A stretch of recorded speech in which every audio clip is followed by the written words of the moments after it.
Hello, welcome to the Chronically Online podcast. This is George and James. And we are marketing professionals who love to talk about geeky things, memes and marketing, updates in the world, and also just general random nerdiness that we're into. That's how it works. Every week, we're chatting about stuff like that. Hell we want. So, this week, we are chatting about a meme that I found, which I think is worth discussing from a kind of like marketing professional's perspective. Mm-hmm. Did you know what the Eye of Ra meme is when I texted you? No, not when you text me, but I feel like I'm going to know. Did you look it up? Not yet. Okay. I left it for a surprise, so I can react on the pod. That's fine. Maybe I should Google it. But you might know it. It's this dude who... actually, I will Google it. We'll just like cut this bit out. Eye of Ra. Pull that shit up, Jamie. Meme. Pull that shit up. Okay, this is the Eye of Ra meme. Have you seen him? No.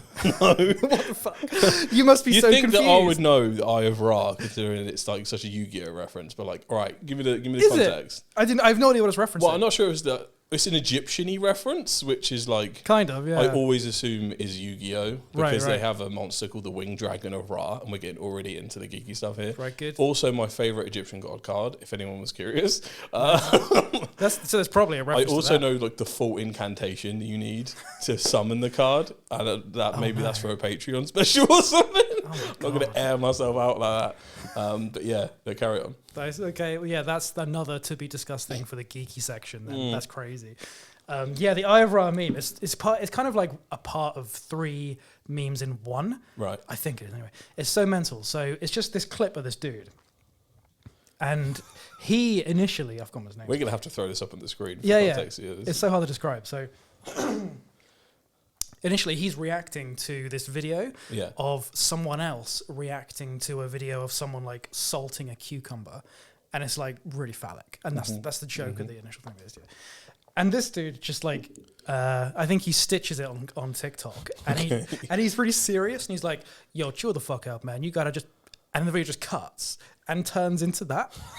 So like someone edited it, so it goes from his normal face to that. Someone hijacks him, or he hijacks himself. I don't actually know. I don't know what the origin. I don't know whether he did it himself. I don't know what the origin is. But that's the cut. Is that he talks really seriously, and then it just cuts, and he's that.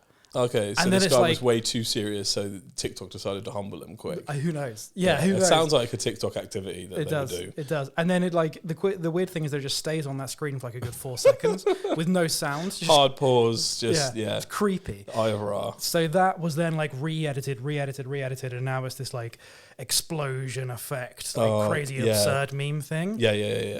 It's getting very deep fried for any of our meme connoisseurs out there. Really deep fried. Yeah. And it's kind of become part of this like trio of other memes.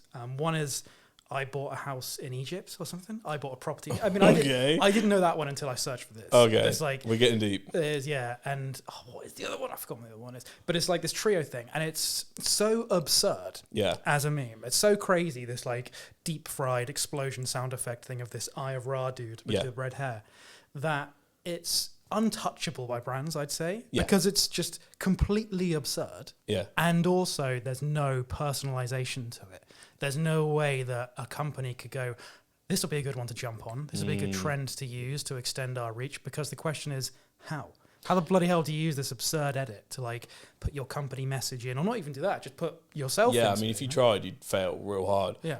There are a couple brands I think could do that, because there are some brands that like, I'll call it, they've just sold their soul to TikTok. Not in a bad way, but in like a full comedy way. Like if you're thinking like, if you thought Duolingo was kind of absurd on TikTok, look up Lotus and look up Nutter Butter. Those are 2 brands that have gone absolutely absurd, and they could definitely do that. I can't even describe it. It's just full absurdism.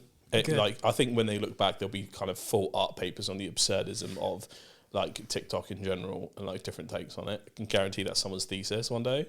But like, those are 2 brands that could do it. But I understand what you mean. There are some trends that we should just, from a marketing perspective, leave well enough alone. So maybe. So we don't kill them off. And also you just go, I can't do that. It's funny, but I can't do that. Yeah. Well, with this one, the one of the main things is that there's no real way to like personalize it. That's the thing. It's literally just like the same clip re-edited in different ways with like explosion effects and other bits.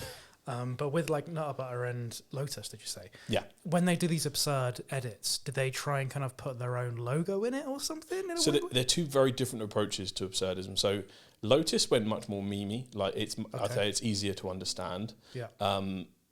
The closest I can describe Nutter Butter's approach is VHS horror. Oh, cool. Like, analog horror. Yeah, analog horror. Yeah. Like it's very like you took your first hit of DMT and you regret it. Like that's what the Nutter Butter account is.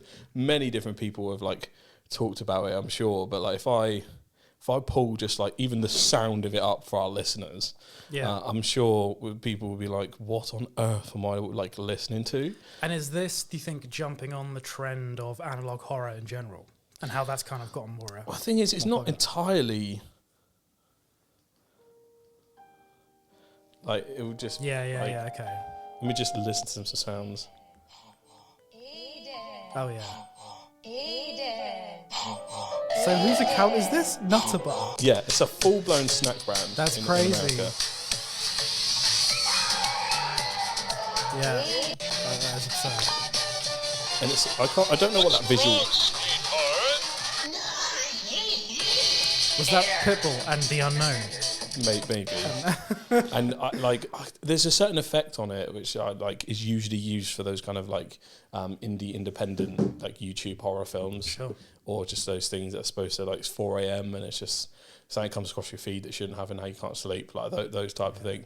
But there's no rhyme to it, but it works. Yeah, sure. I mean, you're talking about it, and I suppose they get bare views, do they? Oh, I mean, 1.5 mil followers. Right, yeah. And everything's hitting in a large range, but they've now doubled down on this kind of very scary looking mask. I think the first one I saw, and we'll play the original one, was like floor time. What's wrong, sweetheart? Can you hear me? It's crazy. I'm gonna have to. I'll have to throw that one up for a clip, but it's not for the faint of heart. No, I'll true. that. Yeah, that they're taking an absurd kind of deep fried over the top crazy edit style and kind of making it theirs because they got all the peanuts on screen. I mean, it's branded to the hilt. Yeah, but in a way you never expected. Yeah, and I only found that because a trend started based on someone, let's say, commenting on something like Lotus made or another brand, which was like a crazy meme. Yeah. And the comment sections were, you haven't seen anything, don't look up Nutter Butter, which was the thing. And that's often, trends can start on TikTok in comment sections for anyone who's not familiar. So TikTok has a feature where it will highlight a certain search word based on someone's comment. So if someone says, don't look up Nutter Butter becomes a highlighted text someone can click and then brings them through to that actual page or that search result, which is why TikTok is constantly going back and forth with Google as the world's top search engine, because they're just very good at two different things. And that is how I first discovered it, based off of a trend someone else made, purely based off of the absurdism. So it already created momentum like that and come back to it itself. So now that is a mark of some good branding when a separate trend pops up based on your brand itself. But not many brands on this planet are going to be brave enough to do that. And I'm not sure if it would work again. They're very individual style things that I do, and then go hit their stride. Can't really replicate that. Nutter Butter, good luck. You can try, because Lotus's approach was very much centered around their social media manager being let loose, and he was almost a character within these memes sometimes, but also just like he would put out stuff that he couldn't believe you'd get away with for a supercar company, and they were almost respected him. Or I think it was him that ran the account for the fact that he was able to do it. So he was almost like a little folk hero in how he was doing it. So even though I guarantee that was signed off by someone quite senior. So yeah, very different approaches to TikTok, but all fascinating stuff. Yeah, definitely. Yeah, I think that's how a few of these kind of crazy meme-heavy big brand starters, they say, "Hey, social media manager, we're kind of got our back against the wall right now. We want to try something new. Here you go. Here's the keys. Just do some crazy social media stuff." And they trust them, Because a lot of brands either don't feel like they have a place on TikTok. They kind of got nothing to lose. Yeah, sure. I think more brands should go kind of nuts on new-ish platforms for them. Like, I think Blue Sky right now is completely malleable territory. Sure, yeah. The pure hatred of Elon Musk has just led to just a massive growth spurt in their alternative Blue Sky, which I think was set up by Jack Dorsey. It was. And it's kind of very feels OG Twitter, which means you can grow in an OG way on Blue Sky right now if you put the work in. And they focus a lot around communities, culture, everything else like that. Yep. So if you can get in on that gold rush, please do. But it depends on your brand where you should double down on. But it does take a brave brand to see an emerging platform and go, that's the one. Yeah, and there needs to be someone who's kind of leading that creativity as well. Because most other people sit around and they wait for a case study. Yeah. It kind of annoys me sometimes with a lot of companies. Like, oh, we'll wait for the data. Yeah. Sometimes you've got to be brave, boys and girls. You just got to be brave and give it a go, because creators are constantly giving you those case studies. That's how I look at things. Yeah. Because if you act like a creator, you can use them as a case study. Yeah. Because they're the best way to operate. But I'm biased because that's my take on things. The worst thing is when you have the data and they still don't do it. That's fucking like here's they need proof more that this data. will work. Yeah. And then by the time you have more data, you've lost. Yeah. You're too slow. Crazy. Well, yeah, that addictability of like, you know, going through the nut butter memes, Lotus memes, whatever, it got me thinking that I was browsing Spotify recently, and I just kind of like fell into it. I don't know how it happened. I went into the Spotify app, and Spotify is becoming more of a way for brands to market themselves with not just music. I was browsing the Spotify app like I was browsing TikTok or Instagram. I was going swoop like that, and it was just clip Everything's after clip. got a vertical video feed, folks. Yeah, that's it. And it struck me how natural it came. Yeah. It struck me that I was doing it for a good 3 or 4 clips, and I went, oh my God, I'm just browsing this like it's TikTok. And it's like, oh no, it's Spotify, that's the music listening platform. No, not anymore. They are trying to do these kind of vertical video competition things with the others. Yeah, it'll happen anywhere you go. Like sometimes, like, you know, for people that of our gen, you'll probably go back to Facebook every now and then. You'll click on some reels just to see what's going on. Or I've recently downloaded Red Note. You know, long live the CCP. TikTok shut down my ass. But that's been really interesting as well. But you can just get carried away on random ass platforms. Yeah. And I kind of like it, and I kind of like it's kind of dystopian all at once. Not the Red Note, just the feeds in lots of different social medias in general. Red Note Red Note's really cool. Is it? Okay. Red Note's really cool. It's like if you mix Instagram, Pinterest, and TikTok into one app. Okay. And it's got a great culture, really positive. Is it mostly Chinese people on it, as in the Chinese language? Yeah, you have to translate everything from Mandarin. Really? Right. It's no joke. Like, cool. And like it's become a thing. Like, you know, for respect reasons. Yeah. Don't just comment everything in English and expect them to reply in English. Like, you go on fucking Google Translate and you translate what they just said to you. Sure. But there's been so many videos welcoming the TikTok refugees for that 16 hours that TikTok was shut down for the American audience. But I've downloaded so many of just pure piss take Chinese communist propaganda. Like on Red Note? No, on TikTok. Before everyone left, right. Everyone doubled down on just being like, Xi Jinping, my glorious leader. Like, they were absolutely, like, they were all pissed, first of all, but it created the US government trying to shut down TikTok created the complete opposite effect. Of course it did. I've never seen such, like, my For You page was completely radicalized. It was like, you know, people were so much looking into China at that point that they realized a lot of the things that were told about China aren't even real. Like, things like, you know, you can't say this, or you can't walk down the street, you can't buy this or something. And they're like, no, that's not true. And it just, they ended up people educating themselves so much on what is essentially American propaganda against their so-called enemies. People on there were starting to realize that, hold on a minute, we get along more with people from China, you know, than why you lot are arguing. There was a bit of class consciousness building there, and I was like, come on, guys, you can figure it out. Revolution. And then it come back, and I was like, oh, no revolution for me. But yeah, it was super interesting. I was tuned in that whole hours and on the counting down. People doing farewell videos, which a lot of them were very sad, and that TikTok shut down. And then they're just back. But that was pure comedy itself. People some people were just doing anything because they thought the app was never going to come back, like going nude or just doing hot takes or airing people out. And then it came back a few hours later, and I was like, Some people that made super emotional videos were like, well, fucking was over dramatic, made all those stupid videos. Now it looks stupid. There's so many. It was great. It was great. It was a great time, great experience to go through. Not gonna lie. Yeah, no, that is shocking. That's the way. Is often these things that get banned will have the opposite effect. You know, that's often the way with stuff like that. No, that's crazy. Well, it is Spotify that is kind of becoming more of that, and it started with like Spotify ranting. Yeah, it was just like podcast clips. You know what I mean? It was. I'm so glad they added that though, because you know, if you wanted a podcast, it was if you really really care about the podcast itself, and you're not just trying to get clips from it. It's really hard to grow that without a growth engine, and now Spotify baking it in. So congrats to them. They must have known that every other platform is used for the clips. And Spotify were like, oh shit, we've got to do something here. Yeah, Let's the introduce methodology. the architecture to have clips here. Podcasters and Twitch streamers have often basically had the same approach. Right. People with audio-only podcasts are the ones that struggle the most because it's still not, for me, a good enough discovery engine apart from the random recommendations you get via Spotify. But if you make a video podcast, you then have to go, right, let me go on TikTok, YouTube, maybe Instagram for the best distribution, get as many clips out as possible, get them back to your destination of listening to the podcast or watching it on YouTube or Spotify to actually grow the podcast itself. But now when these kind of things are baked in for discovery, YouTube Shorts, what are Spotify calling them anything in particular or just Spotify videos? I don't think they've called, I've never noticed it, no. So in that sense, at least you can do it where you want to grow the home base. Yeah. Now it's not as difficult. I still think Twitch streamers have a hard time because it's not baked into Twitch or I don't use Kick, but I assume it's not. Yeah, right. No, it's crazy. Yeah, and it's such an easy way to kind of, again, discover new podcast clips or podcasts.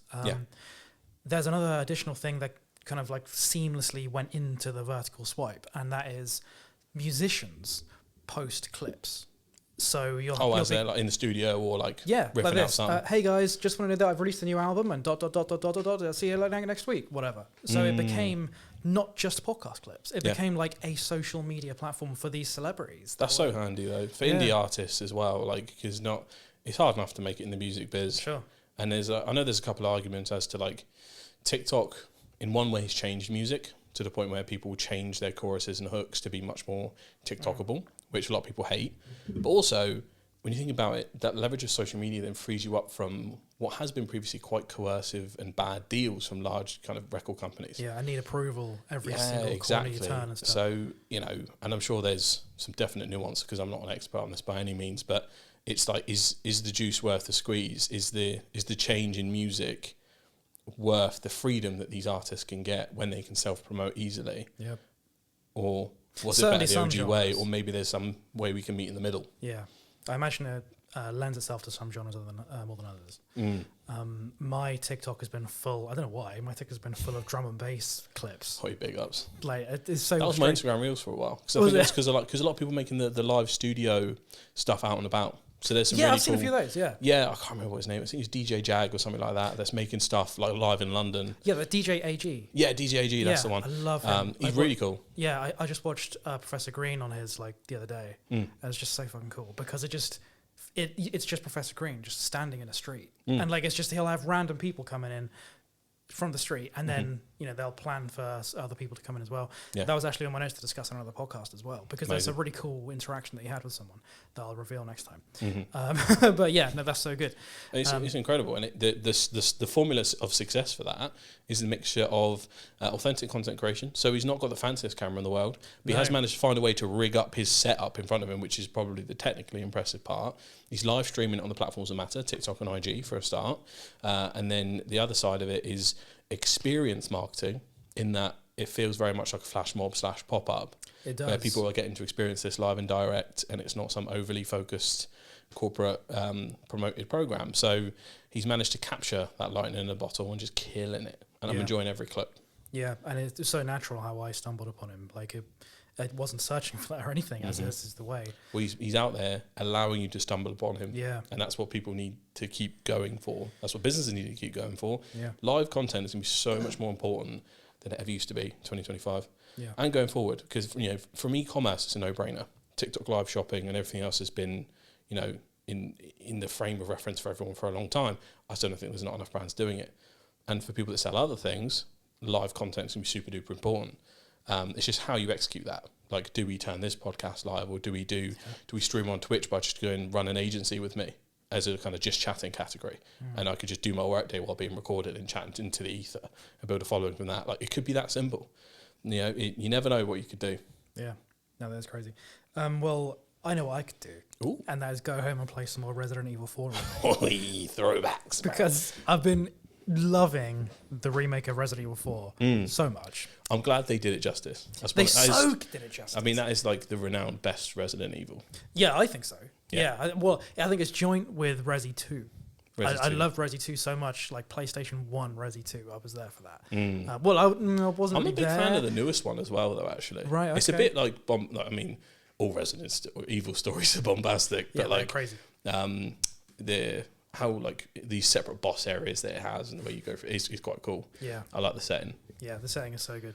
Well, Resi 4 original was one of my favorite games of all time. Still is one of my favorite games of all time. I've completed it on 3 different consoles, like 3 times 3 different consoles.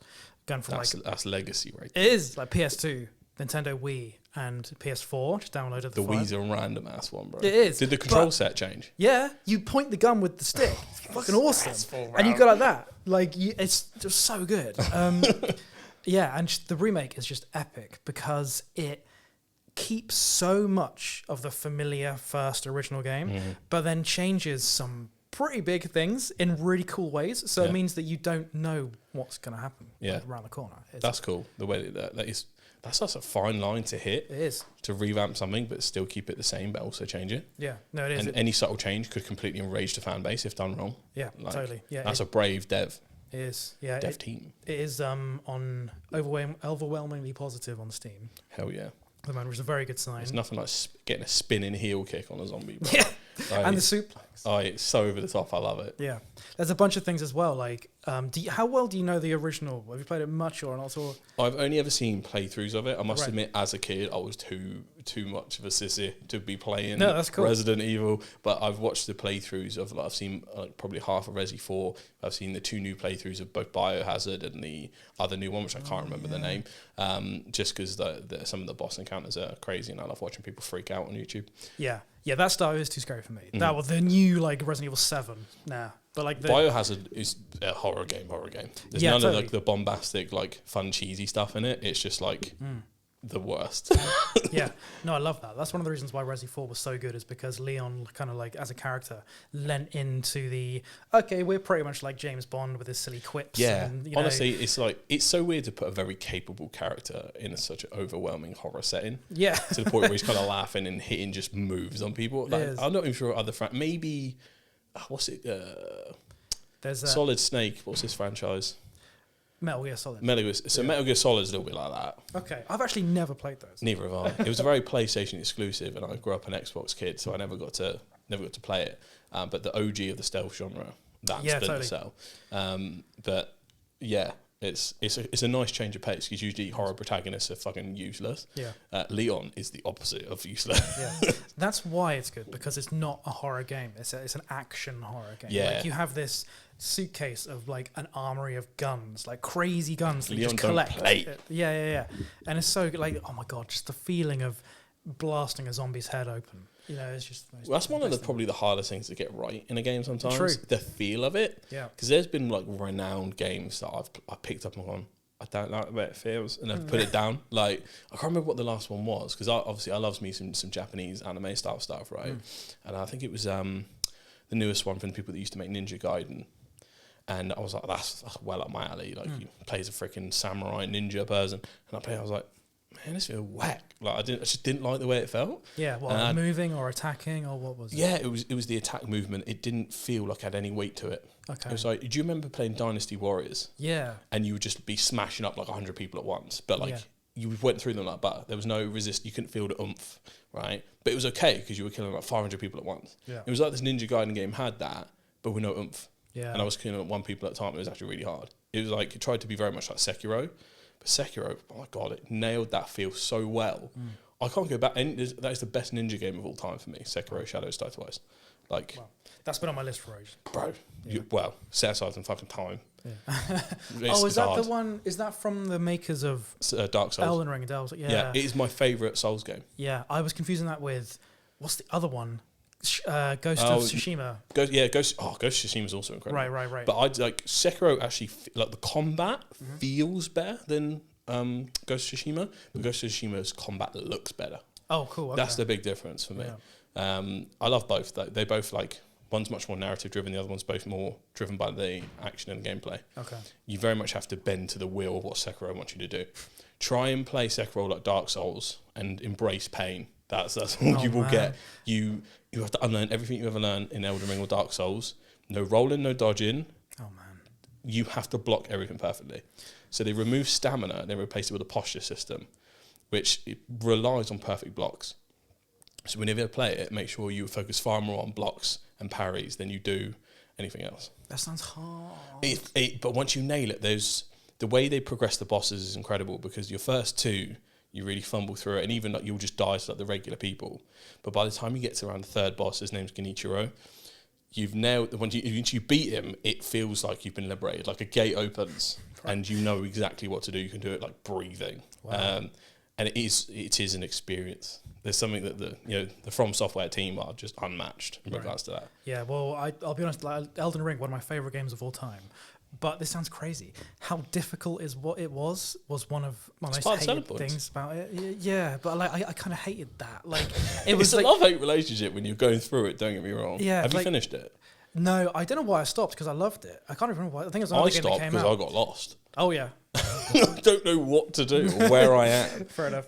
And with FromSoft games, you have to play them a lot. Yeah. Because a lot of it, like, this is why I prefer Sekiro, because Sekiro, you don't have to grind the same way you have to grind in Elden Ring or Dark Souls. Yeah, you have to grind. That's it. You have to grind, make your character better. Like, when you go to certain places, you know you're under-leveled. Like, unless you're, like, an ultra mega Chad gamer, there's no way you can walk in level 1 and beat the last boss. People have done it, but they're, like, pro streamers. You just can't do it. But Sekiro, you're the same guy throughout the whole thing. It's more about learning the skill of the mechanics. And you do get a few extra tools, but really it's about, can you parry and block at the right timing? Oh. And that's why I like it. It feels more based on the skill rather than me spending blind time to grind. Yeah. It may be like a controversial take, but I much prefer it being based on my skill with the system rather than I'm going to just grind till I get a giant club and go bonk and I've got you in one hit. Like, because that's what you could do. Yeah. That was one of the things that put me off Elden Ring, is that like you just got to keep doing these incredibly difficult bosses or whatever again and again to get better for the next boss. And Sekiro's story is far more guided and upfront as well, which I think this is why it's very controversial. It's why it's the black sheep of the FromSoft family, because ultimately the FromSoft dedicated people love discovering things and going around in places and finding these things that are so obscure that like they're the ones that found it. I'm not that type of gamer. Like, I'm not gonna wander around like a plane for ages and look in random ass buildings, and I'm just not gonna do it. Why didn't you check behind this bush? You know, it's sometimes it's like, why didn't you hit this wall and then it disappeared? And it's just like, because I didn't think to hit a wall, dumbass. Like, I'm not gonna. One of the worst was when you had to like. I didn't even do this obviously, because no one with the right mind would do this. But I looked it up. You have to put a specific type of hat on in Elden Ring and do a specific type of gesture at a wall. Yeah. And that unlocks something for a quest. It's always one of those things you're like, who figured that out first? Yeah, I'm guessing no one. I'm guessing that one of the devs leaked it, because no one would work that out. I always used to think that with, do you remember playing COD Zombies and the Easter eggs were so overly complicated and obscure? I was like, who figured this out first? Like, who spent time running around figuring this out? And I'm like, stupid. I don't have time. Maybe it's just because we're busy nowadays. Maybe we would have like. But even when I was doing zombies runs with the boys, I was still having to rely on YouTube. And when I played Elden Ring, in the first 30 minutes, I had to bring up a YouTube, like, where am I? Maybe that's just because I'm stupid. I don't know. Tell me in the comments whether. But, like, if I get lost in a game more than once, I usually lose interest.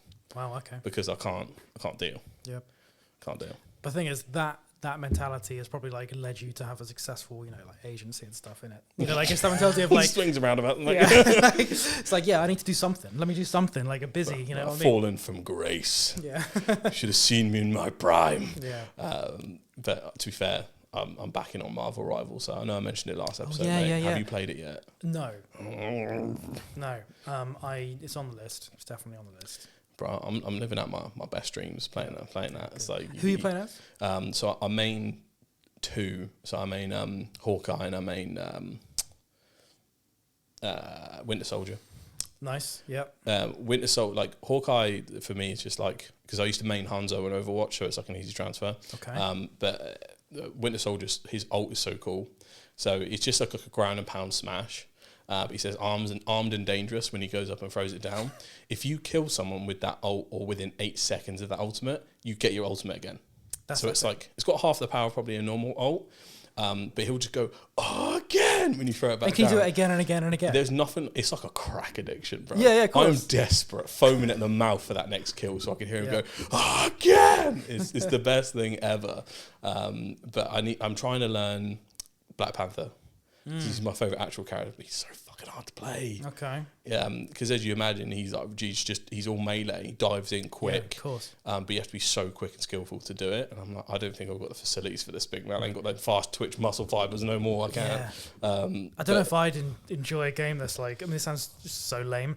That's that hard? You know what I mean? Like if you're playing against other people. But that's why I play as Hawkeye, because Hawkeye, you stay in the back line and it's just all about that precision. And I'm just going for headshots. So if I want a slow game, I play as Hawkeye. If I really want to get up in there, I play as Winter Soldier, because he's got like an uppercut and stuff like that. It's a lot more direct.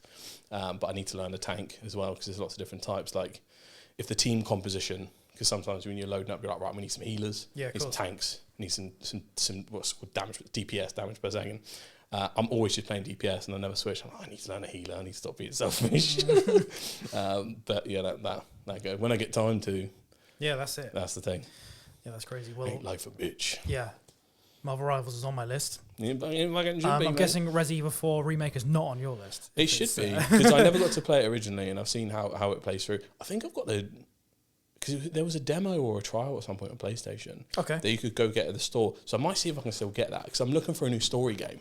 Yeah. Well, I'm not going to lie, it's not much of a good story. Like, the story's fine. Well, you know what I mean? Like a single-player game you can pick up and play like whenever you want. Totally, yeah. Because the one thing and there's another thing that annoyed me about Elden Ring, you just can't pause it. Oh, God. Yeah. Why? Like, I don't, like... why? Yeah. That adds nothing to the experience. I know it's like so you can be a hardcore gamer or whatever, but it's just like... But Sekiro doesn't do that. She lets you pause in a minute. Amazing. Yeah, I would it would make sense if it was some kind of like MMO with 1,000 other players on the same map, but it's not. Because it can be. I think maybe that's why they do it that way, so it can feel like a seamless experience. Yeah. But I'm just like... But my tea's ready. Like, that means I should just either instantly die, but I can't, because I'm doing well against this boss, and I'm like... Yeah, but that's the shit bit, because like Elden Ring forces you to choose between carrying on or stopping all the work that you just did for half an hour. Like, I hate that. But somehow, it's still one of my favourite games of all time. I don't know how that happened. Yeah, I absolutely love it. Yeah, the world they created was incredible. Yeah. Like, even though I never finished it, I watched someone play it all. And that goes to show, mainly because I was like, but the thing is, they went a completely different direction than I went. Right. So I couldn't even figure out where to go in my game based on their gameplay. I was like, because the possibilities are so infinite. It's one of the best open world games of all time, I'd say. Definitely. Yeah, without doubt, purely because of how it's built in the art direction and everything. I know a lot of people are Bloodborne fans, though, over Elden Ring. I couldn't complete that. That was too hard. Yeah, I got like... probably a quarter of the way through Bloodborne that stopped. I'm a scrub, I'm going to be honest. Yeah. But a lot of people say that Sekiro is the hardest one. Yeah. But I think it's because they're trying to play it like a Souls game. Okay. And that's where they're going. Because I've never really vibed with the Souls system, I was much more able to jump on Sekiro. That's my theory. If not, I'm just a weeb. And I was like, ninja, I'm in. Yeah, that's all it takes. I was just like, that's what brought me in. Yeah, no, that sounds cool. That sounds amazing. It was on my list. Marvel Rivals was on my list at least, and Sekiro. They're both on my list. I'll pick up Res Evil. We'll reconvene. Yeah, like, put on fucking episode 100 and be like, we finally played it, guys. Yeah. Well, it's a plan. Well, for now, that is going to be it for the Chronically Online podcast. Yes. Episode 7? 7? I can't remember. I think it's episode 7. Yeah, it's less than like 50, so that's... episode whatever, guys. Yeah. Well, we'll hopefully see you next time. If you like the sound of this, please give it a like and subscribe and comment, whatever you want to do. My name is George, and that was James. And we'll see you next time. Peace.